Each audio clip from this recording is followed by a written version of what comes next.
सूर्य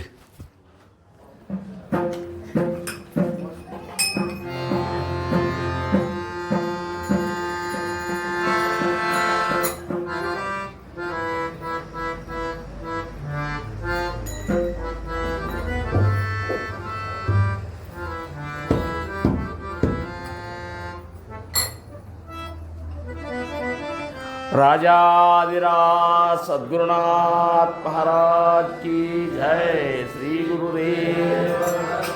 गुरु ब्रह्मा गुरु विष्णु गुरुदेव महेश्वरा गुरु साक्षात परब्रह्मा तस्मै श्री गुरुवे नमः। सदानंद सद्गुरु भावराज ಯೋಗಿ ರಾಮನೆಂದವತರಿಸಿದೆ ಭಕ್ತರ ಉದ್ಧಾರಕ್ಕಾಗಿ। ತ್ರೈಲೋಕ್ಯದೊಡೆಯನೇ ಸದ್ಭಕ್ತರು ನಿಮ್ಮ ಕೀರ್ತಿಯ ಕೂಗಿ। ನಮಸ್ಕಾರ ಗುರುರಾಯ ಶ್ರೀ ರಾಮಚಂದ್ರ ಯೋಗಿ, ನಮಸ್ಕಾರ ಗುರುರಾಯ ಶ್ರೀರಂಗ ಯೋಗಿ। ಜಯ ಜಯ ರಘುವೀರ ಸಮರ್ಥ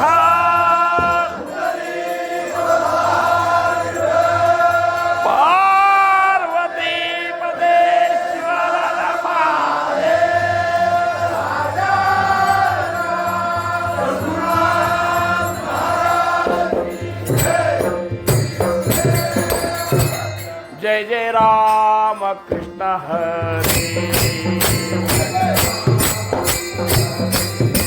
जय जय राम कृष्ण हरे जय जय राम कृष्ण हरे जय जय राम कृष्ण हरे जय जय राम कृष्ण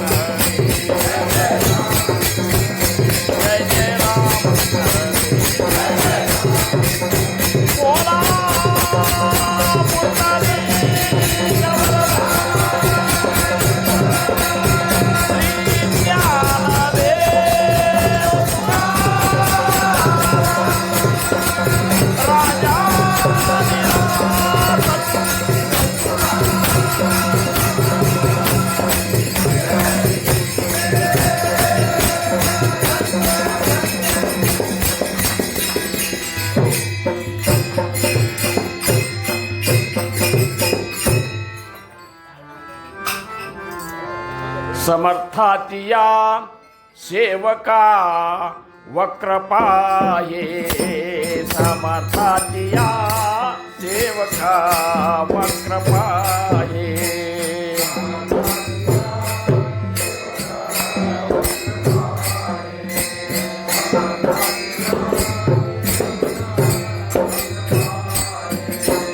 असा सर्व भूमंडळी कोण आहे, असा सर्व भूमंडळी कोण आहे। समर्थातिया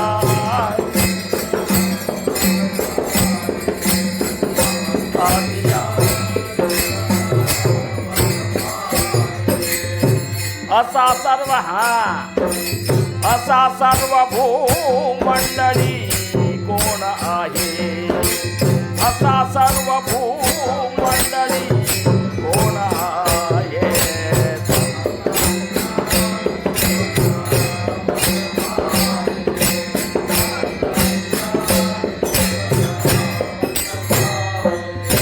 जयाची लीळा वर्णिती लिखतीनी, जयाची लीळा वर्णिती लोकतीनी। नुपेक्षी कदा राम दासाभिमानी, नुपेक्षी कदा राम दासाभिमानी। समर्थातिया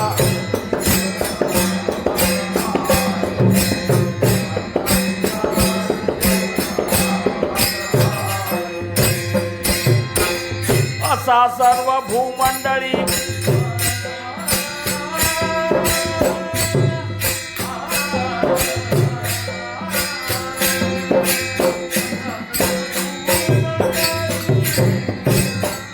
कोण आहे,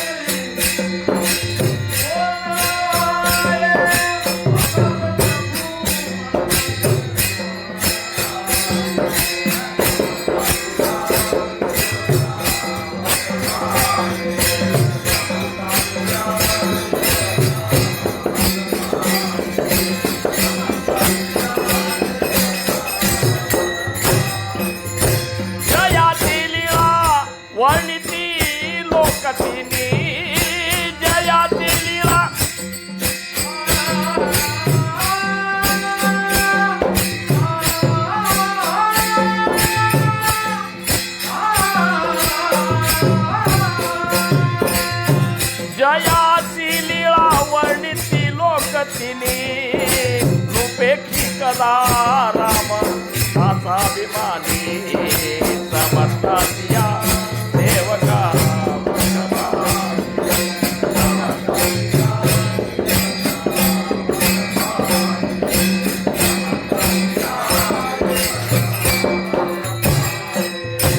असा सर्व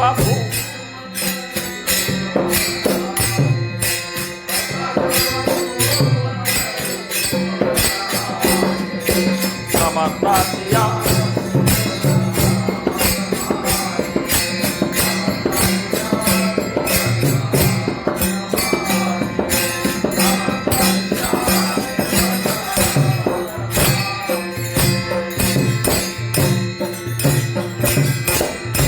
Tobbara Kumaye Tobbara Kumaye Tobbara Kumaye Bola Putari Vidyalade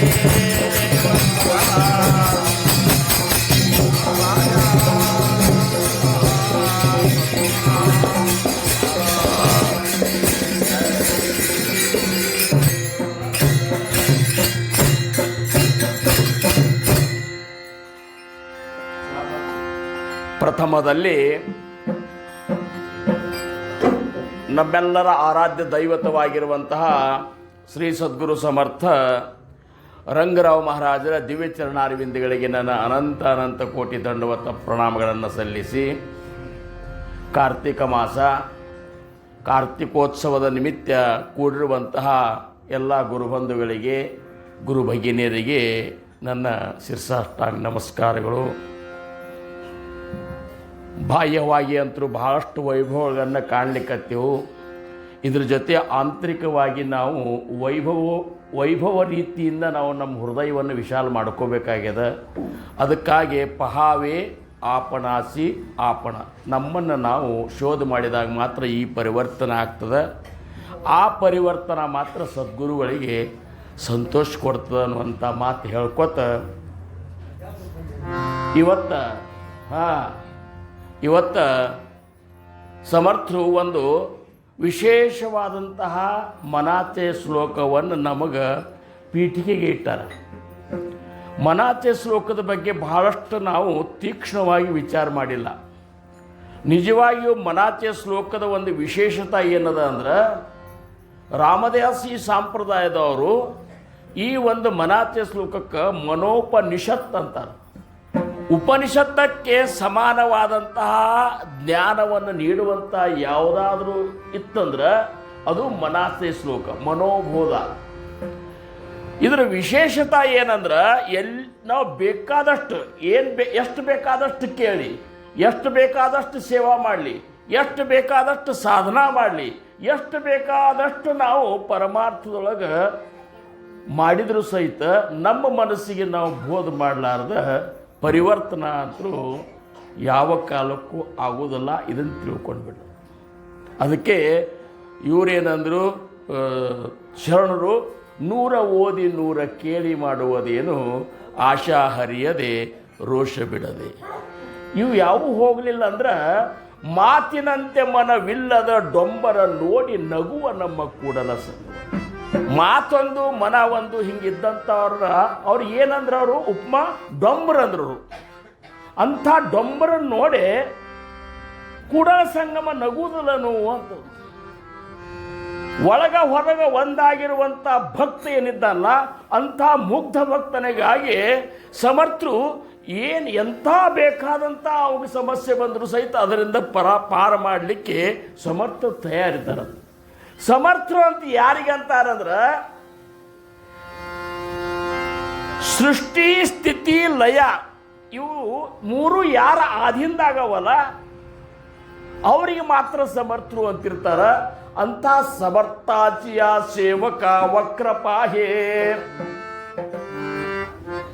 असा सर्व भूमंडळी कोण आहे जयाती लीळा वर्णिती लोक तिन्ही नुपेक्षी कदा रामदासाभिमानी ಸಮರ್ಥರ ಶಿಷ್ಯನನ್ನ ವಕ್ರದಿಂದ ದೃಷ್ಟಿಯಿಂದ ನೋಡುವವನು ಈ ಮೂರು ಲೋಕದ ಈ ಭೂಮಂಡಲೊಳಗೆ ಯಾರಿದ್ದಾರ ಅಂತಂತಾರು. ಯಾಕಂದ್ರೆ ಯಾರ ಲೀಲೆಯನ್ನು ಮೂರು ಲೋಕಗಳು ವರ್ಣಿಸ್ಲಿಕ್ಕತ್ತಾವ ಅಂತ ಸ್ವತಃ ಸಮರ್ಥರನ್ನ ಅವರ ಒಂದು ಶಿಷ್ಯರನ್ನು ಕೆಟ್ಟ ದೃಷ್ಟಿಯಿಂದ ನೋಡುವಂಥವ್ರು ಯಾರಿದ್ದಾರೆ ಅನ್ನುವಂಥದ್ದು ಈ ಒಂದು ಶ್ಲೋಕ. ಇದು ಎದಕ್ಕೆ ಹೇಳಿದರು ಅಂದ್ರೆ ಸರ್ವಸಾಧಾರಣ 27ನೇ ಶ್ಲೋಕದಿಂದ 37ನೇ ಶ್ಲೋಕದವರೆಗೆ ಮರಾಠಿ ಶ್ಲೋಕವನ್ನು ನೀವು ತೆಗೆದು ನೋಡ್ರಿ. ಭಕ್ತರಿಗೆ ಒಂದು ಅಭಯ ಹಸ್ತ ನೀಡುವಂತಹ ಶ್ಲೋಕಗಳು. ಸದ್ಗುರುವಿನ ಶಿಷ್ಯನಾದ ಮೇಲೆ ಅವು ಯಾವುದಕ್ಕೂ ಚಿಂತೆ ಮಾಡೋ ಕಾರಣಿಲ್ಲ, ಯಾವುದಕ್ಕೂ ಭಯ ಪಡೋ ಕಾರಣಿಲ್ಲ, ಯಾವುದನ್ನು ನೀನು ವಿಚಾರ ಮಾಡಬೇಡ, ನಿನ್ನ ಜವಾಬ್ದಾರಿ ನನಗದ ಅಂತಾರೆ. ಟೊಬ್ಬಾರ ಕುಮಾಯೇ ಟೊಬ್ಬಾರ ಕುಮಾಯೇ ಓ ಅಂಥ ಒಂದು ಪ್ರಸಂಗವನ್ನು ಇದ್ದ ಸಮಯದೊಳಗೆ ನಾ ಇವತ್ತು ನಿಮಗೆ ಹೇಳ್ಬೇಕಂತೀನಿ. ಯಾಕೆ ಹೇಳಬೇಕು ಅಂದ್ರೆ ಇವತ್ತಿನ ದಿವಸ ಖಜಾಪುರ ಮಂಡಳಿ ಏನದಲ್ಲ, ಯುವಕರು ಭಾಳಷ್ಟು ಏನಪ್ಪ ಅಂದ್ರೆ ತಮ್ಮನ್ನು ತಾವು ಪೂರ್ಣ ಅರ್ಪಣೆ ಮಾಡ್ಕೊ ಲೆವೆಲ್ಗೆ ಬರ್ಲಿಕ್ಕತ್ತಾರೆ ಸಮರ್ಥರಿಗಾಗಿ. ಅವ್ರಿಗೆ ಇದೊಂದು ಗೊತ್ತಿರಲಿ, ಸಮರ್ಥರಿಗಾಗಿ ನಾವು ಏನೇ ಮಾಡಿದ್ರು ಸಮರ್ಥ ನಮಗೆ ಅದ್ರ 10 ಪಟ್ಟು ಮಾಡ್ತಿರ್ತಾರೆ ಅನ್ನುವಂಥ ತಿಳ್ಕೊಳ್ಳಿ. ಸಮರ್ಥರು ತಮ್ಮ ಅವತಾರ ಕಾರ್ಯದೊಳಗೆ ಅವರು ಒಂದು ಮೂಲ ಉದ್ದೇಶನೇ ಗುರಿನೇ ಇತ್ತಂದ್ರೆ ಉತ್ತರೋತ್ತರವಾಗಿ ಭಕ್ತಿ ಬೆಳಿಬೇಕು, ಉಳಿಬೇಕು. ಇದಕ್ಕಾಗಿ ಅವ್ರು ಏನು ಮಾಡಿದರು, ಎಲ್ಲೆಲ್ಲಿ ವಿಶೇಷವಾದಂತಹ ವ್ಯಕ್ತಿಗಳು ಕಂಡು ಬರ್ತಾರ, ಅಂಥ ಒಂದು ನಿಷ್ಠಾವಂತ ಒಂದು ಗುಣ ಯಾರಂತಲೇ ಕಾಣ ಬರ್ತಾ ಅಂಥವ್ರು ಸಾಂಪ್ರದಾಯಕ್ಕೆ ತಗೋತಿದ್ರು. ಅದರ ಸಂಬಂಧ ಏನು ಮಾಡ್ತಿದ್ರು, ಅವರು ಊರೂರು ತಿರುಗ್ತಿದ್ರು, ಊರೂರು ಅಡ್ಡಾಡ್ತಿದ್ರು. ತಿರುಗ್ತಿದ್ರು ಅನ್ನುವಂಥ ಶಬ್ದನೂ ಸಹಿತ ಯೋಗ್ಯ ಆಗೋದಿಲ್ಲ ಮಹಾತ್ಮರಿಗೆ. ಊರೂರ ಶಿಷ್ಯನ ಯಾರೊಬ್ಬರು ಕರ್ಕೊಂಡು ಅಡ್ಡಾಡ್ತಿದ್ರು. ವಾಸ್ತವಿಕವಾಗಿ ಛತ್ರಪತಿ ಶಿವಾಜಿಯ ಒಂದು ರಾಜಗುರುಗಳವರು. ಆದರೆ ರಾಜ್ಯದೊಳಗೆ ಹೋಗಿ ಸುಖಭೋಗವನ್ನು ಎಂದೂ ಉಣ್ಣಲಿಲ್ಲ ಅವರು. ತಾವು ಮಾತ್ರ ಹೊರಗೆ ಜೋಳಿಗೆ ಹಾಕ್ಕೊಂಡು ಊರೂರು ಅಡ್ಡಾಡ್ತಿದ್ರು. ಒಂದು ದಿವಸ ಒಂದು ಅಡ್ಡಾಡೋ ಹೊತ್ತಾಗ ಇಬ್ಬರು ಗಂಡ ಹೆಂಡತಿ ಬಂದು, ಒಂದು ಸಣ್ಣ ಹುಡುಗ ಬಂದು ಸಮರ್ಥರ ಕಾಲಿಗೆ ಬೀಳ್ತಾರೆ. ಆಮೇಲೆ ಆ ಹುಡುಗನ್ನು ಸಮರ್ಥರ ಕಾಲಿಗೆ ಹಾಕ್ತಾರೆ. ನೋಡ್ತಾರೆ ಸಮರ್ಥರು ಆ ಹುಡುಗನ್ನ, ಅಗದಿ ಕೆಂಪು ಬಣ್ಣ, ನೆಟ್ಟ ಮೂಗ, ಅಗದಿ ಆ ಮೋತಿ ನೋಡಿದ ಕೂಡಲೇ ಇವನಂತಲೇ ಒಂದು ವಿಶೇಷ ಪ್ರತಿಭೆ ಅದ, ಅಂಥ ಒಂದು ಇದು ಜಾಣ್ಮೆ ಅದ ಅನ್ನುವಂಥ ಸಮರ್ಥರ ಕಂಡು ಹಿಡಿತಾರೆ. ಕಂಡು ಹಿಡಿದು ಆ ಕ್ಷಣದಾಗ ಅವ್ರಿಗೆ ಅನಿಸಿಬಿಡ್ತದೆ, ಈ ಹುಡುಗನ ನಮ್ಮ ಸಾಂಪ್ರದಾಯಕ್ಕೆ ಯಾಕೆ ತಗೋಬಾರ್ದು ಅಂತೇಳಿ ವಿಚಾರ ಮಾಡಿಕೊಂಡು ನಮ್ಮ ಸಾಂಪ್ರದಾಯದಾಗ ಇಂಥ ವ್ಯಕ್ತಿಗಳು ಬೇಕು. ಬರೇ ಮಾತಿನಿಂದ ಕೆಲಸ ಆಗೋದಿಲ್ಲ. ಅವ್ರು ಎಂಥ ಅವರಂದರು ಆ ತಂದೆ ತಾಯಿಗಳಿಗಂತಾರ, ಈ ಹುಡುಗನ್ನ ನಮ್ಮ ಸಾಂಪ್ರದಾಯಕ್ಕೆ ಕೊಟ್ಟು ಬಿಡ್ರಿಪ್ಪ. ಸಮರ್ಥರ ಮಾತು ಯಾರೂ ಮೀರತ್ತಿದ್ದಿಲ್ಲ. ಆವಾಗ ಆಗಿಂದಾಗ ಆ ಹುಡುಗಗೆ ದೀಕ್ಷಾ ಕೊಡ್ತಾರೆ. ದೀಕ್ಷಾ ಕೊಟ್ಟು ತಾವೇನು ಊರೂರು ಅಡ್ಡಾಡ್ತಿರ್ತಾರಲ್ಲ ಆವಾಗ ಆ ಹುಡುಗನ್ನೂ ಕರ್ಕೊಂಡು ಹೋಗ್ತಾರೆ. ಹೀಗೆ ಹೋಗ್ತಿರ್ತಾರೆ. ಒಂದು ದಿವಸ ಮಧ್ಯಾಹ್ನ 2 ಗಂಟೆ ಆಗಿರ್ತದೆ. ಒಂದು ಊರಿಗೆ ಹೋಗ್ತಾರೆ, ಹಸು ಆಗ್ತದಲ್ಲ, ಮತ್ತು 2 ಗಂಟೆಗೆ ಊಟದ ವ್ಯವಸ್ಥೆ ಬೇಕು. ಅವಾಗ ಏನಂತಾರೆ, ಎಲ್ಲಿ ಇಳ್ಕೋಬೇಕು ಅಂತ ನೋಡಿದ್ರೆ ಎಲ್ಲಿ ಇಳ್ಕೊಳ್ಳಿಕ್ಕೂ ಜಾಗ ಇರ್ತಿದ್ದಿಲ್ಲ. ಅವಾಗ ಯಾವುದರ ಗುಡಿ ಗುಂಡಾರ ಇಂಥ ಧರ್ಮಶಾಲೆ ನೋಡ್ತಿದ್ರು. ಹನುಮಂದಿಯವ್ರ ಗುಡಿ ಕಾಣಿಸ್ತದೆ, ಬಾರಪ್ಪ ಮಧುಕರ ಅಂಥೇಳಿ ಅವನ ಹೆಸರು, ಹುಡುಗನ ಹೆಸರು ಮಧುಕರ. ಅವನು ಕರ್ಕೊಂಡು ಹೋಗಿ ಆ ಗುಡಿ ಎಲ್ಲ ಕಸ ಹೊಲಸು ಯಾರು ಸ್ವಚ್ಛ ಇರೋದಿಲ್ಲಲ್ಲ, ಕಸ ಗಿಸ ಹುಡುಗಿ ಸ್ವಚ್ಛ ಮಾಡಿ ಒಂದು ಹಾಸಿಗೆ ಹಾಸ್ಕೊಂಡು ನಾವು ಕೂಡ್ತಾರೆ. ನೋಡಪ್ಪ ಮಧುಕರ, ಟೈಮ್ ಅಂತರೂ ಭಾಳ ಆಗ್ಯದ, ಕೋರಾನ್ನ ಭಿಕ್ಷಾ ತರಬೇಡ ಅಂತಾರೆ. ಅಂದರೆ ಕಾಳ ಹಿಟ್ಟ ತಂದೆ ಅಂದ್ರೆ ಅವನು ಬೇಯಿಸ್ಕೊಂಡು ಭಕ್ರಿ ಮಾಡಿಕೊಂಡು ತಿನ್ಲಿಕ್ಕೆ ಅಷ್ಟು ಟೈಮ್ ಇಲ್ಲ. ಹೋಗಿ ಊರಾಗ ಹೋಗು, ಒಂದು 4 ಮನೆ ಏನಪ್ಪ ಅಂದ್ರೆ ಮಧುಕರಿ ತೊಗೊಂಡು ಬಾ ಅಂದ್ರೆ ಮಾಡಿದ ಅಡುಗೆಯನ್ನು ಭಿಕ್ಷೆ ಹಾಕಿಸ್ಕೊಂಡು ಬಾ ಅಂತೇಳಿ ಹೋಗ್ತಾರೆ. ಕೂಡಲೇ ಆ ಹುಡುಗ ಕೊಳ್ಳಿಗೆ ಒಂದು ಇದಕ್ಕೆ ಹೆಗಲಿಗೆ ಒಂದು ಜೋಳಿಗೆ ಹಾಕೋತಾನೆ, ಕೈಯಾಗ ತಾಳ, ಈ ಕಡೆ ಜೋಳಿ ತಾಳಿ ಅಂತ ಅವನು ಹಿಡ್ಕೊಂಡು ಏನಪ್ಪ ಅಂದ್ರೆ ಹೋಗ್ತಾನೆ ಊರಾಗ ಹುಡುಗ. ಅವು ಇಷ್ಟು ಇದು ಇರ್ತಾನಲ್ಲ, ಹೋಗೋದಕ್ಕೆ ಊರಾಗ ಅವಾಗ ಹಿಂದಕ್ಕೆ ಹೆಂಗಿದ್ದು ಅಂದ್ರೆ ಚೌಡಿ ಅಂತ ಬರ್ತಿತ್ತು. ಯಾವುದೇ ಊರಾಗ ಒಂದು ಚೌಡಿ. ಈಗ ನೀವು ಇದಕ್ಕೆ ತಲೆಟ್ಟಿಗೆ ಹೋದ ಕೂಡಲೇ ಚೌಡಿ ಬರ್ತದೆ. ಚೌಡಿ ಒಳಗೆ ಚೌಡಿ ಬಹದ್ದೂರ್ ಒಳಗೆ ಕೂತಿರ್ತಿದ್ರು ಅವಾಗ. ಚಾವಡಿ ಬಹಾದ್ದೂರ್ ಅಂತ ಅವ್ರ ಚರಿತ್ರೆಕಾರರು ಇದನ್ನೇ ಶಬ್ದ ಉಪಯೋಗ ಮಾಡೋರು. ಯಾಕಂದ್ರೆ ಕೆಲಸ ಇಲ್ಲ ಬಗಸಿಲ್ಲ, ಊಟ ಮಾಡೋದು, ಚೌಡ್ಯಾಗ ಬಂದು ಅವ್ರದ್ದು ಇವ್ರದ್ದು ಊರು ಸಾವರಿ ಮಾತಾಡ್ಕೊತ ಕೂಡುದು. ಈ ಹುಡುಗ ಹೊಂಟಿದ್ದ ಮಧುಕರ, ತಮ್ಮ ಬಾರ ಎಲ್ಲಿ ಅವನೋ ನೀನು ಅಂತಂದರು. ನಾವು ಹಿಂಗೆ ಅಡ್ಡಾಡ್ಕೊತ ಹೊಂಟು. ಯಾರಿದ್ದಾರೆ ನಿಮ್ಮ ಗುರು? ನಮ್ಮ ಗುರುಗಳಿದ್ದಾರೆ, ಅವ್ರ ಗುರುಗಳ ಜೊತೆ ಬಂದನಿ. ಮತ್ತು ಈಗೆಲ್ಲಿ ಹೊಂಟಿ ಅಂತ, ಇಲ್ಲ ನಮಗೀಗ ಮಧುಕರಿ ತೊಗೊಂಡು ಬಾ ಅಂತ ಗುರುಗಳು ಹೇಳ್ಯಾರ, ಅದಕ್ಕೆ ಬಂದನಿ. ಅವರಂದರು, ಏನು ಮಧುಕರಿ ಎಷ್ಟು ತಡ ಮಾಡಿ ಬಂದೀವಿ ಅಂದರು. ಅಲ್ಲೋ ಮಧುಕರ, ನಮ್ದು ಈಗಾಗಲೇ ಊಟ ಆಗಿಬಿಟ್ಟದ, ನಾವೆಲ್ಲ ನಿನಗೆ ಮಧುಕರಿ ಬಕ್ಕಲು ಹಾಕೋರು ಖರೆ, ನಮ್ಮದೆಲ್ಲ ಊಟ ಆಗಿಬಿಟ್ಟದ ಅಂದಾಗ ಈಗ ಹೆಂಗೆ ಮಾಡ್ಬೇಕಪ್ಪ ಅನ್ನೋದಕ್ಕೆ ಮತ್ತೊಬ್ಬ ಇದ್ದಲ್ಲ ಬಹದ್ದೂರ್, ಅವಂದ ನಮ್ಮ ಮನೆಗೆ ನಮ್ಮ ಊರಾಗ ಅಗದಿ ಲೇಟ್ ಮಾಡಿ ಊಟ ಮಾಡೋ ಅಂದ್ರೆ ಒಬ್ಬ ಜೋಶಿ ಬೂವ ಅಂತಿದ್ದಾನೆ. ಭಾಳ ಶಾಣೆ ಇದ್ದಾನೆ, ಭಾಳ ಪಂಡಿತ್ ಇದ್ದಾನೆ, ಭಾಳ ಇದು ಇದ್ದಾನೆ. ಅದಕ್ಕೆ ಅಲ್ಲಿ ಹೋಗಿ ನೀ ಬೇಡಿದೆ ಅಂತ ತಿಳ್ಕೊ, ನೀ ಮಧುಕರಿ ಕೇಳಿದೆ ಅಂದ್ರೆ ಅವ್ರು ಎಷ್ಟು ಹಾಕ್ತಾರಂದ್ರೆ 10 ಮನ್ಯಾಗ ಹಾಕುವಷ್ಟು ಭಿಕ್ಷಾ ನಿನಗೆ ಹಾಕ್ತಾರೆ. ಅದಕ್ಕೆ ಸೀದಾ ಅಲ್ಲಿ ಹೋಗಿಬಿಡು. ಅಂದ್ಕೊಳ್ಳಿ ಹುರುಪು ಆಗಿಬಿಡ್ತು ಹುಡುಗ, ಹೈರಾಣ ಆಗಿದ್ದಿಷ್ಟು ಅಡ್ಡಾಡಿದ್ದು. ಸೀದಾ ಜೋಶಿ ಬೂವನ ಮನೆಗೆ ಹೋದ.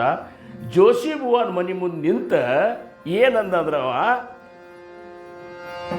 ಸಮರ್ಥಾಜಿಯ ಸೇವಕ ವಕ್ರಪಾಹೆ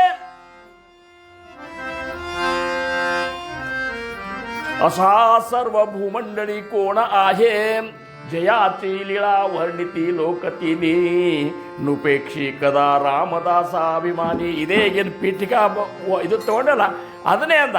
ಯಾಕಂದ್ರೆ ಇದು ರಾಮದಾಸಿ ಸಂಪ್ರದಾಯದೊಳಗೆ ಇನ್ನೂವರೆಗೂ ರೂಢಿ ಅದ. ಇನ್ನೂವರೆಗೂ ರಾಮದಾಸಿ ಸಂಪ್ರದಾಯದಾಗ ರಾಮನವಮಿ ಉತ್ಸವ ಆಗ್ಬೇಕಾದ್ರೆ, ದಾಸನವಮಿ ಉತ್ಸವ ಆಗ್ಬೇಕಾದ್ರೆ ಭಿಕ್ಷಾ ಬೇಡಲಿಕ್ಕೆ ಅಂತೇಳಿ ಹೋಗ್ತಾರೆ. ಅವರು ಹೋದಾಗ ಅವರು ರಾಮದಾಸ್ ಮಹಾರಾಜರಿಗೆ ಇದು ಅದ ನಿಯಮ, ಹೋಗಿ ಮನೆ ಮುಂದೆ ಒಂದು ಮನಾತಿ ಶ್ಲೋಕ ಅನ್ರಿ, ಅವ್ರು ಏನು ಹಾಕ್ತಾರೆ ಅಷ್ಟು ತೊಗೊಂಡು ಬರ್ರಿ. ಭಾಳ ಹಾಕಿದ್ರಂದ್ರೆ ಭಾಳ ಬ್ಯಾಡ ಅಂತೇಳ್ರಿ, ಅಷ್ಟೇ ಒಂದು ಮುಷ್ಟಿಗೆ ತೊಗೊಂಡು ಬಂತಾರೆ. ಅಂದು ಕೂಡಲೇ ಸಮರ್ಥಾಚಿಯ ಸೇವಕ ವಕ್ರಪಾಹೆ ಅಸಾ ಸರ್ವಭೂಮಂಡಳಿ ಕೋಣಾಹೆ ಜಯಾಚಿ ಲೀಳಾವರ್ಣಿತಿ ಲೋಕತಿನಿ ನುಪೇಕ್ಷಿ ಕದಾ ರಾಮ ದಾಸಾಭಿಮಾನಿ ಜೈ ಜಯ ರಘುವೀರ ಸಮರ್ಥ ಅಂತ ಮಧುಕರ ಅಂತ ಕುಳ್ಕಣಿ ಒಳಗೆ ಕೇಳಿದ. ಏನು ಊರು ಮುಟ್ಟಿದ್ದಾನೆ ಹುಡುಗ ಅಂದ್ರೆ ಅವರು, ಏನು ಇವು ಎಷ್ಟು ಥಡ ಅಂತಾರಲ್ಲ ಅಂತೇಳಿ ಹೋಗಿ ಬಂದು ನೋಡ್ತಾರೆ.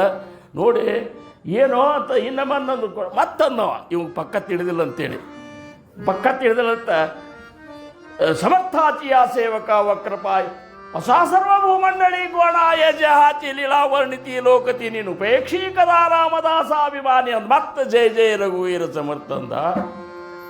ಅಲ್ಲೋ ಏನು ಒಳ್ಳೆ ಖಡಕ್ ಹೇಳಲಿಕ್ಕತ್ತಿ ಶ್ಲೋಕ, ಇದರ ಅರ್ಥನೇ ನಿನಗೆ ಗೊತ್ತದಂತ ಕೇಳಿದವರು ಜೋಶಿ ಬುವ. ಅರ್ಥ ತಿಳ್ಕೊಳಕ್ಕೆ ಇದ್ರಾಗಿ ಏನು ದೊಡ್ಡಗಾದಂತ ಹುಡುಗ. ಸಮರ್ಥನ ಸೇವಕರನ್ನು ವಕ್ರ ದೃಷ್ಟಿಯಿಂದ ನೋಡೋರು ಈ ಭೂಮಂಡಲೊಳಗೆ ಯಾರಿದ್ದಾರೆ? ಯಾಕಂದ್ರೆ ಆ ಸಮರ್ಥರನ್ನ 3 ಲೋಕಗಳು ಅವರ ಲೀಲೆಯನ್ನು ಹೊಗಳು ಹೊತ್ತಾಗ ಅವ್ರ ಕೆಟ್ಟ ದೃಷ್ಟಿಯಿಂದ ನೋಡೋರು ಯಾರಿದ್ದಾರೆ? ಇಷ್ಟೇ ಅದ. ಒಂದು ಕೂಡಲೇ ಒಂದು ಯಾರೋ ನೀನು ಸಮರ್ಥರು ಒಂದು ರಾಮದಾಸ್ ಸ್ವಾಮಿಗಳು ಅಂತಂದು, ಭಾರಿ ಇದ್ದಂಗೆ ಕಾಣಿಸ್ತಾರೆ ಬಿಡು ನೀನು, ಹಂಗಾರ ಹಿಂಗೆ ಮಾಡು ಸ್ವಲ್ಪ ತಡಿ ಅಂಥೇಳಿ ಪಂಚಾಂಗ ತೊಗೊಂಡು ಆ ಹುಡುಗನ ಪಂಚಾಂಗ ನೋಡಿದರು. ಅವನು ಹುಟ್ಟಿದ ಇದು ತೊಗೊಂಡು ನೋಡಿ ಅಂದರು, ಎಷ್ಟು ಅಗ್ರಿ ಜಿಗಿಯಾಡ್ಲಿಕ್ಕತ್ತಿ, ನಾಳೆ ಮಧ್ಯಾಹ್ನ ಮೇಲೆ ನಿನಗೆ ಮರಣದ ಅಂತೇಳಿ. ಪಂಚಾಂಗದ ಪ್ರಕಾರ ನಾಳೆ ಮಧ್ಯಾಹ್ನ ಮೇಲೆ ನೀನು ಹೋಗ್ತಿ. ಅಕಸ್ಮಾತ್ ನಿನ್ನ ಮಹಾರಾಜರು, ನಿನ್ನ ರಾಮದಾಸ್ ಸ್ವಾಮಿಗಳು, ನಿನ್ನ ಸಮರ್ಥರು ನಿನ್ನ ಉಳಿಸಿದ್ರು ಅಂದ್ರೆ ನಾಳೆ ಬಾ 10 ಪಟ್ಟು ನಿನಗೆ ಭಿಕ್ಷಾ ಹಾಕ್ತಂತ. ಕೆಟ್ಟ ಮೋತಿ ಮಾಡ್ಕೊಂಡ. ಅಂದ ಕೂಡಲೇ ನೋಡಿದ, ಗಾಬರಿ ಆಗಿಬಿಟ್ಟು. ಮರಣದ ಅಂದ್ರೆ ಈಗ ನಾವೇ ನೋಡ್ರಿ, ನೀವು ಇಷ್ಟೆಲ್ಲ ಜಿಗಿದಾಡ್ತೀವಿ, ನೀನು ಆ ಸಾಹಿತ್ಯ ಅಂದ್ರೆ ಮೋತಿ ನೋಡ್ರಿ ಮೇಲೆ ಅಂದ ಕೂಡಲೇ ಹುಡುಗ ಅಲ್ಲೇ ಇಲ್ಲೇ ಒಂದು 4 ಮನೆ ಭಿಕ್ಷಾ ಬೇಡ್ಕೊಂಡು ಬಂದ. ಸಮರ್ಥರಂತೇಳಿ ಹೋದ, ಕೆಟ್ಟ ಮೋತಿ ಮಾಡ್ಕೊಂಡು ಹೋದ.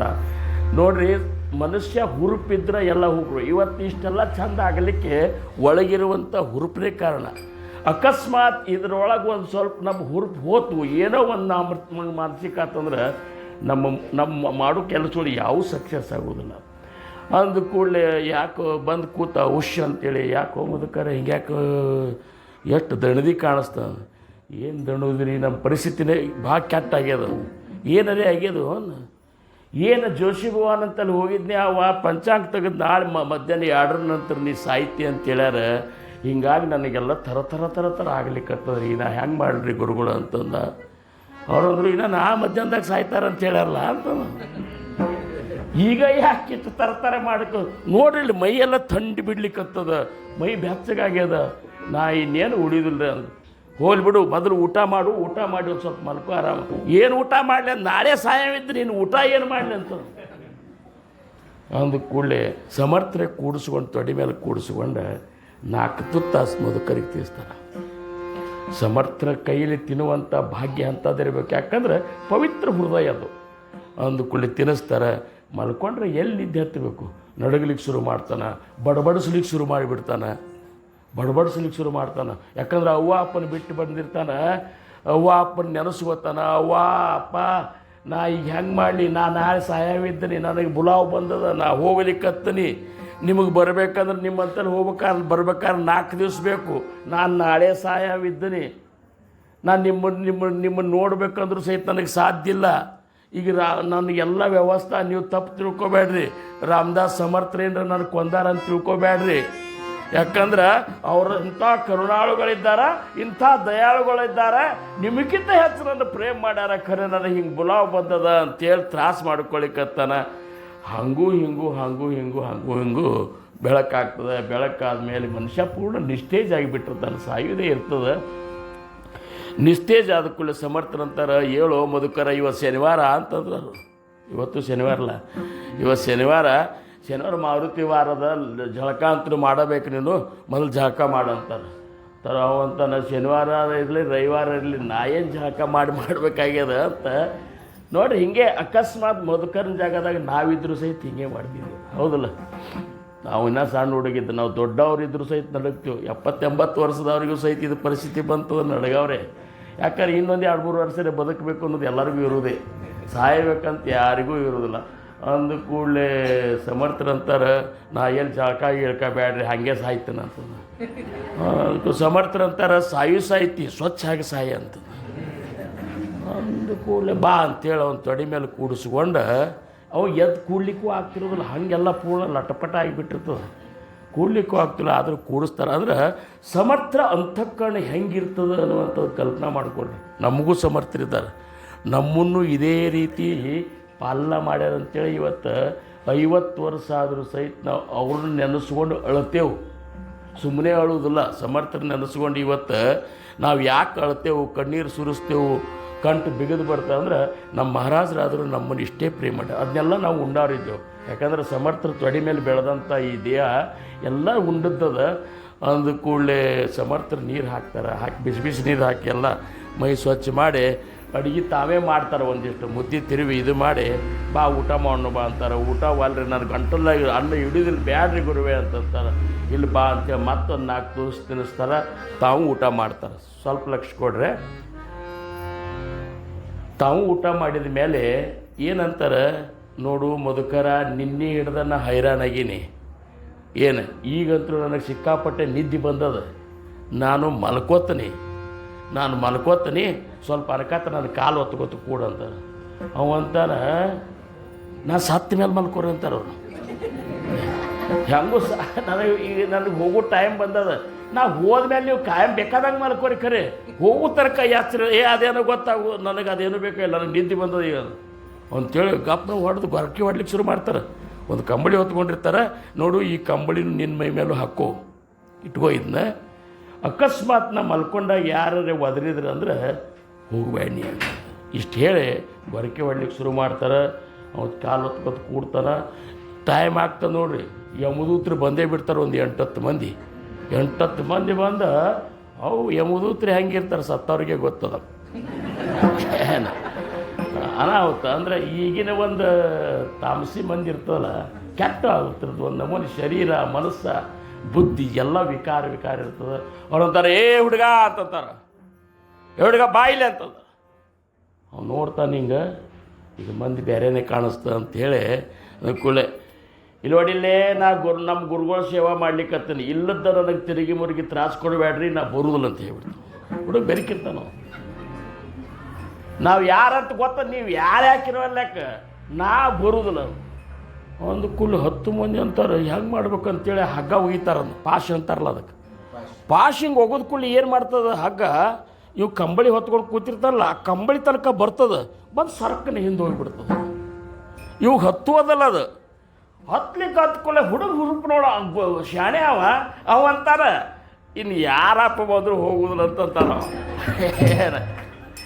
ನೋಡಿ ಇಲ್ಲ ಬರ್ತೀಯ ಇಲ್ಲ ಬರೋದಿಲ್ಲ ತಿರುಗಿ ಮರಿಗೆ ನನಗೆ ತ್ರಾಸ ಕೊಡಬೇಡಕ್ಕೆ ಯಾಕೆ ನಿಮಗೆ ಒಮ್ಮೆ ಹೇಳಿದ್ರೆ ತಿಳಿತದಿಲ್ಲ ಅಂತ ನಾವು ಅವ್ರಂತಾರ ಇವ್ ವಿಷ್ಣು ಭಕ್ತಿದ್ದಾನ ಇವನು ಕರ್ಕೊಂಡು ಹೋಗ್ಲಿಕ್ಕೆ ಹೊಂಟೇವಂದ್ರೆ ವಿಷ್ಣು ದೂತರು ಬಂದು ನಮ್ಮನ್ನು ಹೈರಾಣ ಮಾಡ್ತಾರೆ ವಿಷ್ಣು ಲೋಕದಾಗ ಅದಕ್ಕೆ ನಮ್ಮ ಮಾಲಕರನ್ನ ಕಳ್ಸೋಣ ಅಂತೇಳಿ ಹೋಗಿ ಯಮನ ಮುಂದೆ ಹೇಳಿದ ಕೂಡಲೇ ಯಮನೇ ಬರ್ತಾನೆ ಕ್ವಾಣದ ಮೇಲೆ ಕೂತ್ಕೊಂಡು ಅವಂತರ ಇವರೇ ಹಿಂಗಿದ್ರೆ ಅವು ಹೆಂಗಿರ್ಬೇಕು ಬಂದು ನಿಂದಿರ್ತಾನೆ ನಿಂದ ಏಯ್ ಬಾರವ ಅಂದ್ಕೊಳ್ಳಿ ಯಾಕೆ ನೋಡಲಿಕ್ಕೆ ಹೋಗೋದಿಲ್ಲ ನೋಡ್ಲಿಕ್ಕೆ ಅವು ಇದನ್ನೇ ಇರ್ತದೆ ನಾ ಯಾರಿದ್ದಾನೆ ಗೊತ್ತ ನೀ ಯಾರಿದ್ರೆ ನಾ ಏನು ಮಾಡಲಿ ಅಂತ ನಾವು ನಾ ಯಮ ಇದ್ದಾನೆ ಯಮ ಅಲ್ಲ ಯಮನ ಅಪ್ಪ ಬಂದ್ರು ನಾ ಬರುದಿಲ್ಲ ಅಂತ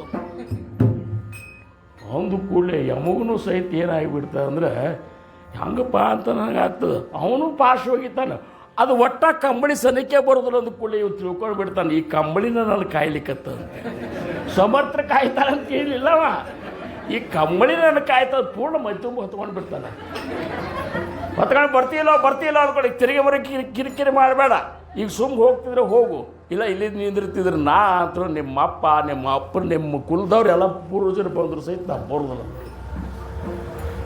ಟೈಮ್ ಮೀರ್ಲಿಕ್ಕೆ ಬರ್ತದೆ ಹಂಗಾರೆ ಇನ್ನೇನು ಕೆಲಸ ಆಗೋದಿಲ್ಲ ಅಂತ ಯಮ್ಮ ಹೋಗಿಬಿಡ್ತಾನೆ ಹೋದ ಕೂಡಲೇ ಸಮರ್ಥರು ಹೇಳ್ತಾರೆ ಎದ್ದು ನೋಡ್ತಾರೆ ಯಾಕೋ ಮಧುಕರ ಇನ್ನೂ ಸತ್ತೇ ಇಲ್ಲ ನೀ ಅಂತಂತಾರೆ ಅದು ಕೂಡಲೇ ಮಧುಕರ ಅಂತಾನೆ ಆದದ್ದೆಲ್ಲ ಘಟನೆ ಹೇಳ್ತಾನೆ ಆತ ಚಲೋ ಆತ ನನಗೆ ಈ ಕಂಬಳಿಗೆ ಕಾಯ್ತು ನೋಡ್ರಿ ಅಂತ ನಾವು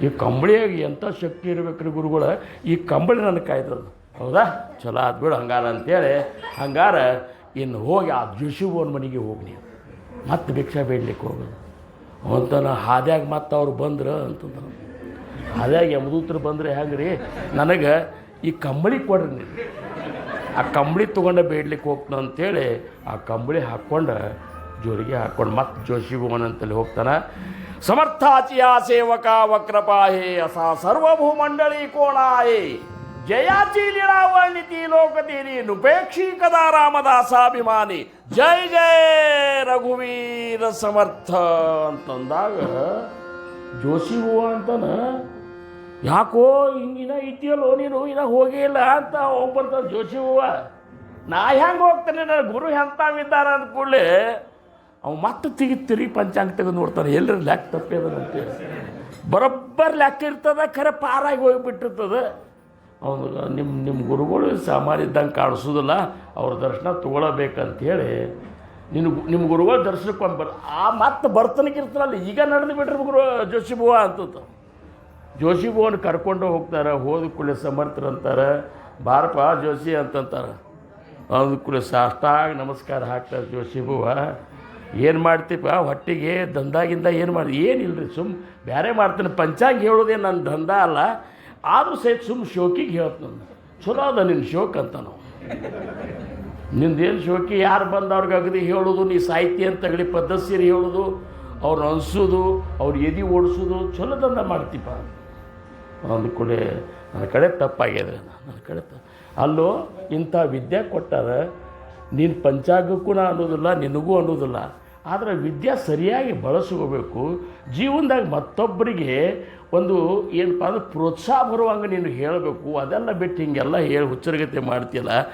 ಇದೇ ಸಮಯ ನೀನು ಭಗವಂತನ ನಾಮಸ್ಮರಣೆ ಮಾಡಿದ್ದೆ ಅಂದರೆ ಉದ್ಧಾರ ಆಗ್ತಿದ್ದಿಲ್ಲಪ್ಪ ಅಂಥೇಳಿ ಅಂದಾಗ ಅವ್ರಂತಾರೆ ಸಾಷ್ಟಾಗ ನಮಸ್ಕಾರ ಹಾಕಿ ಸಮರ್ಥ ಶಿಷ್ಯ ಆಗ್ತಾರೆ ಜೋಶಿ ಬುವ ಹಾಗೆ ಅವನು ಕಳಿಸ್ತಾರೆ ಅವಾಗೆಲ್ಲರೂ ಕೂಡಿಸಿ ಸಮರ್ಥಾತಿಯ ಸೇವಕ ವಕ್ರಪಾಹೇ ಸಮರ್ಥಾತಿಯ ಸೇವಕ ವಕ್ರಪಾಹೇ ಅಸ ಸರ್ವಭೂಮಂಡಳಿ ಕೋಣ आहे ಅಸ ಸರ್ವಭೂಮಂಡಳಿ ಕೋಣ आहे ಸಮರ್ಥಾತಿಯ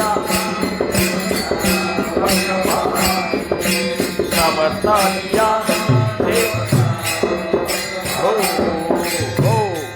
ಅದಕ್ಕೆ ಈ ಓವಿಯಿಂದ ಇನ್ನು 10 ಓವಿಗಳು ಸಹಿತ ಶ್ಲೋಕಗಳು ಸಹಿತ ಹಿಂಗೆ ಧೈರ್ಯ ಕೊಡುವಂಥವ. ಏನು ಸದಾ ಚಕ್ರವಾಕಾಸಿ ಮಾರ್ತಂಡ ಜೈಸ ಉಡಿಗಾಲಿತೋ ಸಂಕಟಿ ಸ್ವಾಮಿ ತೈಸ ಹರಿಭಕ್ತ ಗಾವ ಗಾಜೆ ನಿಶಾನಿ ನುಪೇಕ್ಷಿ ಕದಾ ರಾಮದಾಸ ಅಭಿಮಾನಿ 10. ಇವತ್ತಿನ ಈ ಒಂದು ಶ್ಲೋಕದಿಂದ ನಾವು ನೀವು ತಾಯಂದಿರು ಎಲ್ಲರೂ ಒಂದು ತಿಳ್ಕೊಂಡ್ಬಿಡ್ರಿ. ಸಮರ್ಥ ಒಂದು ಛತ್ರದೊಳಗೆ ನಾವಿದ್ದಾಗ ನಮಗೆ ಯಾರಿಂದನೂ ಯಾವ ರೀತಿಯೂ ಭಯ ಆಗೋದಿಲ್ಲ. ಎಂಥ ಸಂಕಟ ಬಂದರೂ ಸಹಿತ ನಾವು ನಾಮಸ್ಮರಣೆಯೊಳಗಿದ್ರೆ, ನೀತಿಯೊಳಗಿದ್ರೆ, ದಿನಾಲು ನಿತ್ಯ 4 ಹೊತ್ತು ಭಜನೆಯನ್ನು ಮಾಡ್ಕೋತಾ ಇದ್ದೇವಂದ್ರೆ, ಸದಾ ಸಮರ್ಥರು ನೆನೆಸ್ಕೋತಾ ಇದ್ದೇವಂದ್ರೆ, ನಾನು ಅನ್ನೋದಕ್ಕಿಂತ ಅವ್ರು ಹೇಳಿದ ಪ್ರಕಾರ ನಮಗೆ ಯಾರಿಗೂ ಯಾರ ಭಯನೂ ಇಲ್ಲ, ನಮ್ಮನ್ನು ರಕ್ಷಣೆ ಮಾಡಲಿಕ್ಕೆ ಸಮರ್ಥರಿದ್ದಾರೆ ಅಂಥೇಳಿ ಹೇಳ್ಕೊತ ಕೊನೆ ಚರಣ.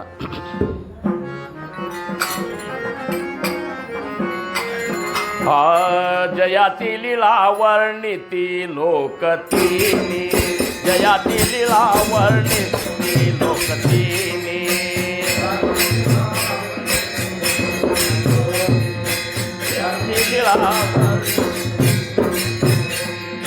जयाती लीला वर्णिती लोकतीनी, जयाती लीला वर्णिती लोकतीनी, जयाती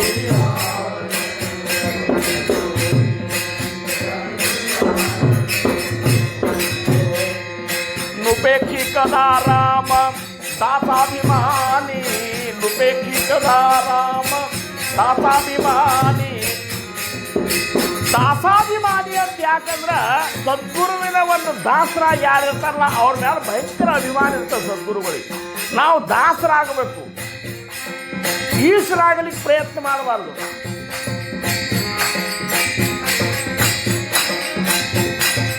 जयाती लीला वर्णिती लोकतीनी.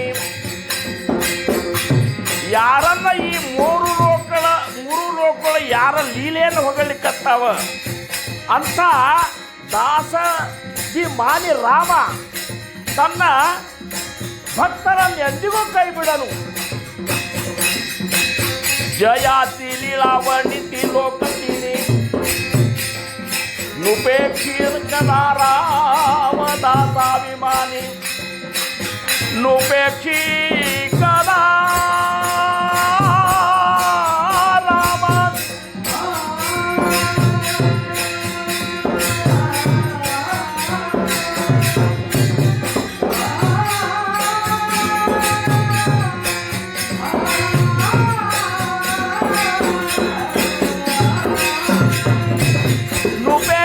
कदा रामदासाभिमानी,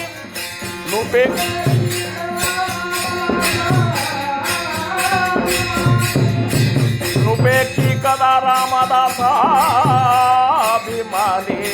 दासाभिमानी. समर्थातिया सेवका वक्रपाणी, समातिया का वक्रपाणी.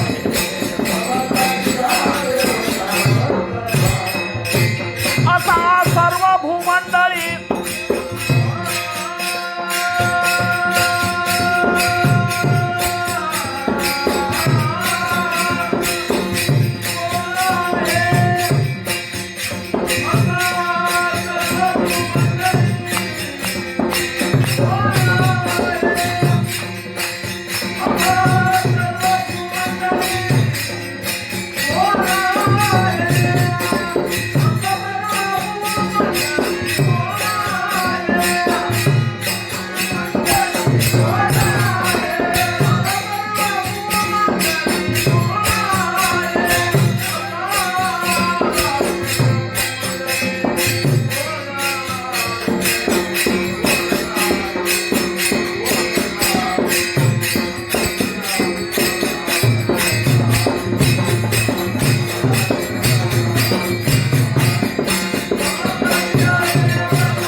अकल्प आयुष्यवावे तया कुळा माझ्या सगळा हरीच्या दासा कल्पनेची बाधान हो कोण काळे ही संत मंडळी सुखी असो अहंकाराच्या वारा न लागो रासा माझा विष्णुदासा भाविकासी नामा म्हणे तया असावे कल्याण जामुक निधान पांडुरंग खब्बार कुमाये